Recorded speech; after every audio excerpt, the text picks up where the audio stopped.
24 ചാനലിന്റെ SK കഴിഞ്ഞ ദിവസം നടത്തിയൊരു പ്രസ്താവന നിങ്ങൾ കേട്ട് കാണും. ഇപ്പോൾ ഏറ്റവും കൂടുതൽ സോഷ്യൽ മീഡിയയിൽ ആളുകൾ സംസാരിച്ചുകൊണ്ടിരിക്കുന്നത് പക്വമായി പ്രവർത്തിക്കേണ്ട ഒരു മാധ്യമ പ്രവർത്തകൻ എങ്ങനാകരുത് എന്നുള്ളതിൻ്റെ ഒരു തെളിവാണ് നമ്മൾ ഇന്നലെ കണ്ടത്. കാരണം നമ്മുടെ നാട്ടിൽ ഏറ്റവും കൂടുതൽ സ്പീഡിൽ വളരുന്ന ഒരു സാധനം എന്ന് പറഞ്ഞാൽ പച്ച വർഗീയതയാണ് അല്ലേ.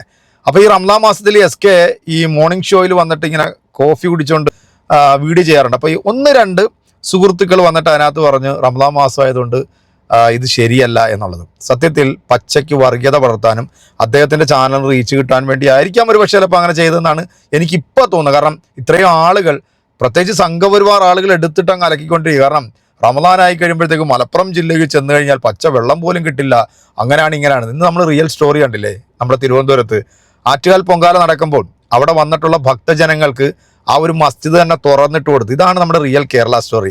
എൻ്റെ പൊന്ന് SK, വിഷം കലർത്താൻ നോക്കല്ലേ. നിങ്ങളെപ്പോലുള്ളവർ പക്വമായി ചിന്തിക്കുകയും പ്രവർത്തിക്കുകയും ചെയ്യേണ്ടവരാ. നമുക്കെന്തായാലും 1-2 പ്രേക്ഷകർ പറഞ്ഞിട്ടുണ്ട്, ഈ റമദാൻ നോമ്പ് സമയത്ത് താങ്കൾ ഈ ചായക്കപ്പ് പിടിച്ച് നിൽക്കണ്ട, ഞാനത് ഒഴിവാക്കിയിരിക്കുന്നു പ്രിയപ്പെട്ട പ്രേക്ഷകരെ. അപ്പൊ അത് കുഴപ്പമില്ല. എന്ത് കാര്യത്തിനാണ് പുള്ളി അങ്ങനെ ഒരു പ്രസ്താവന നടത്തിയത്?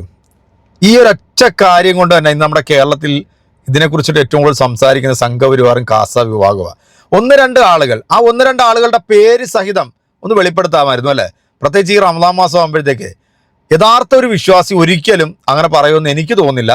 പിന്നെ ഫേക്ക് ഐഡിയിൽ ആർക്ക് വേണമെങ്കിലും എന്ത് തോന്നിയാസവും കാണിക്കാം, പക്ഷേ അത് വെളിപ്പെടുത്തണമായിരുന്നു. പക്ഷേ SK പോലുള്ള ഒരാൾ ഈ കാണിച്ചത് അതൊരു 4-കട മാധ്യമ പ്രവർത്തനം എന്ന് പറയാതിരിക്കാൻ നിവൃത്തിയില്ല.